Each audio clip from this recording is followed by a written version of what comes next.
The Kingston mansion was the kind of place where even the wind moved quietly.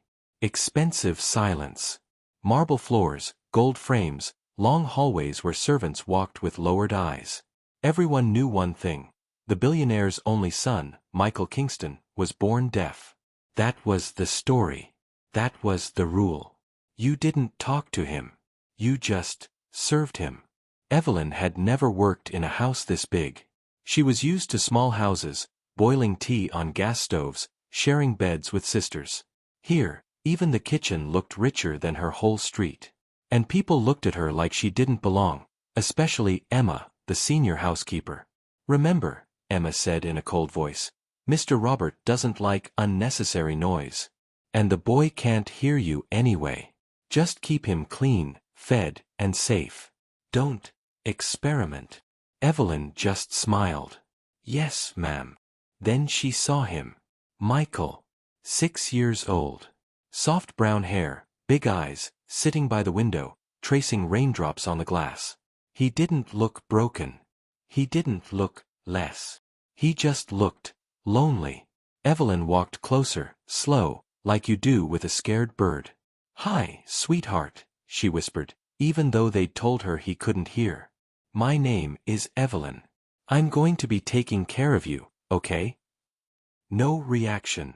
She sat on the carpet near him and began folding his tiny shirts, humming, a soft lullaby her mother used to sing in the village. Barely a sound. Just breath and melody. And that was when it happened. Michael's fingers stopped. His eyelashes fluttered. His head tilted. Just a little. Like his ears had caught something his brain couldn't admit. Evelyn paused. She hummed again, just a little louder. This time his eyes moved to her face. Her heart skipped. Wait, did he just respond? Outside the door, Emma was passing by. Evelyn called, "Ma'am, I think." Emma cut her off. "He can't hear. Don't make up stories to impress Mr. Robert." "But poor girls like you come here and think you know better than doctors," Emma sneered. "Don't push it." Evelyn looked back at Michael. He was staring at her lips. Focused. Curious. No. This wasn't nothing. This boy heard something. And Evelyn decided right there, she was going to find out what the others had missed. Even if it meant getting fired. What if the billionaire's son wasn't born deaf at all, but taught to live in silence? The next morning, Evelyn didn't tell anyone what she'd seen. In rich houses, truth didn't always win. Rank did. And she had none. So she tested him, quietly. While brushing his hair, she let a silver comb drop on the carpet, soft sound. His eyes twitched. While setting his toys, she crinkled paper behind him. His shoulder moved. When she whispered, "Michael, do you like cars?" he didn't look. But when she whispered, "Michael, do you miss your mom?" his eyes filled with water. He heard feelings more than words. Interesting. At lunch, some of the staff laughed at her. John, the driver, kind, older, sat with her. "You look bothered." "I think Michael hears," Evelyn said in a low voice. "Not everything. But something." John sighed. "I've been here 5 years. Dr. Sophia, their private doctor, said the boy was born with profound hearing loss. Mr. Robert trusts her. He pays her crazy money. What if she was wrong?" Evelyn asked. Emma, who had been listening, slammed her tray down. "What if you did your job and stopped talking?" Evelyn met her eyes. "What if a child has been living in silence for no reason?" Emma smirked. "And what are you, a maid from nowhere? You think the billionaire, the doctors, the school, everyone is wrong, and you are right." "It's not about me being right," Evelyn said softly. "It's about him." "Listen, girl," Emma leaned in, her perfume sharp, her tone sharper. "Rich people have rich problems. You just dust the tables." That night, Evelyn sat on the floor of the nursery. Michael lay on his bed, awake, staring at the ceiling. She picked up a small music box she'd found in the cabinet. Old, maybe his mother's. She opened it but kept the lid almost shut so the sound was barely there. A single soft note shimmered in the room. Michael's eyes shifted. Evelyn smiled. "You heard that, didn't you?" she whispered. Michael turned his face toward her. His lips parted like he wanted to copy the sound. Just then, footsteps. Evelyn hid the music box.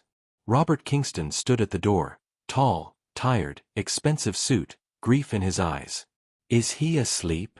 "Almost, sir." Robert walked in and touched his son's hair with a gentleness that didn't match his cold reputation. "My boy," he murmured. "I'm sorry I wasn't home earlier." Michael looked at him, confused. Like he wanted to say something, but the world had already decided he couldn't. Robert sighed. "Dr. Sophia is coming again tomorrow. We'll try new therapy." When he left, Evelyn's mind raced. If doctors came every year, why was nothing changing? And why did Michael react only to soft sounds? She didn't know the answer. But someone in this house did. And the next day, she would hear something she was never meant to hear. The following afternoon, Dr. Sophia arrived, mid-40s, neat bun, expensive bag. She greeted Robert warmly, like an old friend, not like a doctor talking to a patient's father. Evelyn stayed in the hallway, pretending to dust. Inside the study, voices murmured. "How is he?" Robert asked. "The same," Dr. Sophia said. "His condition is congenital. We can support, not fix." Robert's voice broke. "I still think it was my fault. I wasn't at the hospital when he was born. Emma called me. I was in a meeting." "Robert," Sophia said firmly, "you did nothing wrong." Evelyn froze. Congenital. Permanent. Hopeless. But Evelyn had seen him react. She was about to leave when she heard another voice. Emma's. "Doctor, I think we should keep things as they are," Emma said. "The boy is quieter. The staff can manage. And the board pities him. That helps Mr. Robert with the company, doesn't it?" Company. Pity. Money. This wasn't just medical. Robert sighed. "It's true. People are softer with me because of Michael." Dr. Sophia lowered her voice. "Your investors, the press, they see a powerful man raising a disabled son alone. It makes you human. It protects you." Evelyn's heart pounded. So this was also useful to them? "But," Robert said slowly, "if there's even a 1% chance he can hear." Emma cut in, fast. "There isn't." "How can you be so sure?" Robert asked. "Because he doesn't respond to us," Emma said. "Not to shouting, not to calling, not to vacuum noise. Nothing." Evelyn's eyes widened. Not to shouting. But he did respond to whispers. That was it. They'd been testing him the loud way. She'd reached him the gentle way. Dr. Sophia said, "Some deaf children develop visual dependence. They look at lips. Can look like they understand. But it's just pattern." Evelyn clenched her jaw. No. That wasn't what she'd seen. He didn't just look. He felt sound. She shifted to hear better. The floor creaked. "Who's there?" Emma called. Evelyn panicked and ducked into the linen room. Emma came out, eyes searching. Her voice turned ugly. "These new girls, listening to private conversations. I'm telling you, doctor, poor people always want to fix things they don't understand." Those words burned. When they were gone, Evelyn slipped into the study. On the desk lay an old file. Michael Robert Kingston, neonatal report. She opened it. Hearing test, initial screening, inconclusive. Repeat recommended. But there was no repeat. No follow-up. They had decided he was deaf, and never checked again. John passed by. "Evelyn, what are you doing?" She showed him the report. They never confirmed it. John frowned. That can't be right." "It is. So what are you going to do?" She swallowed. "Prove it." "How?" "By making him hear." in front of his father. John hesitated. "If you're wrong." "I'm not," she said, voice trembling but brave. "He doesn't respond to noise. He responds to love." Next, she would risk her job, her reputation, and maybe her whole future, for a boy everyone had already given up on. Evelyn waited until Friday, the day Robert stayed home. She dressed Michael in his soft blue sweater. "Today, we show Papa something, okay?" she whispered. Michael smiled, a small, shy one. In the living room, she placed him on the rug, where sunlight fell. Robert sat a few feet away, checking emails. Emma hovered, suspicious. "Sir," Evelyn said, "can I try something?" Robert looked up, tired. "Evelyn, I pay therapists from London and Dubai. Don't. Please," she said quickly. "Just watch him. 1 minute." Emma folded her arms. "This is unnecessary, sir." Robert rubbed his forehead. "Fine. 1 minute." Evelyn knelt in front of Michael. Everyone watching. Pressure thick. She didn't clap. She didn't shout. She didn't use loud toys. She sang. Soft. Warm. The same village lullaby. But this time with words. "Sleep, little river boy. World is loud, but here is joy." Michael's eyes lifted to her instantly. Robert leaned forward. Evelyn smiled. "Michael," she whispered, touching her chest. "Evelyn." He stared at her mouth. She sang again, then stopped suddenly. Silence. Michael blinked, and made a sound. Not a word. A breathy, Emma scoffed. Reflex. Evelyn didn't stop. She took out the music box, opened it fully this time. The melody filled the room. Michael's face lit up. He turned to the sound. Not to the light, not to movement, to the sound. Robert stood up, stunned. "Michael," Evelyn said softly, "can you hear the song?" Michael looked at her lips. Then at his father. Then, slowly, like pulling something heavy out of his chest, he whispered, "Duh." The room froze. Robert's phone fell from his hand. Emma's face drained. Evelyn covered her mouth. Michael tried again. "Duh, duh." Tears rushed to Robert's eyes. He dropped to his knees in front of his son. "Michael, Michael, can you hear me?" Michael reached for his father's face, smiling like sunshine. "Duh." Robert sobbed, not billionaire sobs, not business sobs, father sobs. Years of guilt, shame, belief that his son would never hear his voice, falling away. How is this possible?" Robert choked. They all said. Evelyn wiped her eyes. "He hears, when he feels safe. When you shout, when the house is cold, when people talk about him like he's broken, he shuts down. He was never born deaf, sir. He learned silence." Dr. Sophia, who had just walked in, called by Emma, stared, horrified. This can't." Robert turned on her. "You told me it was congenital. We assumed based on. You let me believe my son would never hear me." Sophia stammered. His responses were inconsistent. "Because you all spoke to him like a case," Evelyn said, voice firm now. "Not like a child." Robert looked at Evelyn, really looked. At the poor maid everyone ignored. She had seen what million-dollar doctors hadn't. And now everything had to change.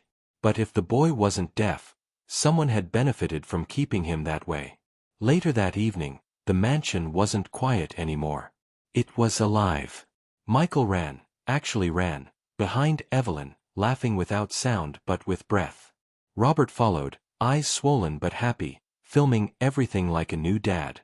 John clapped from the doorway. "Knew you'd shake this house." Emma, however, stood to the side, stiff. Robert called everyone to the main hall. "From today," he said, voice strong, "we do things differently." He looked at Dr. Sophia. "You failed us.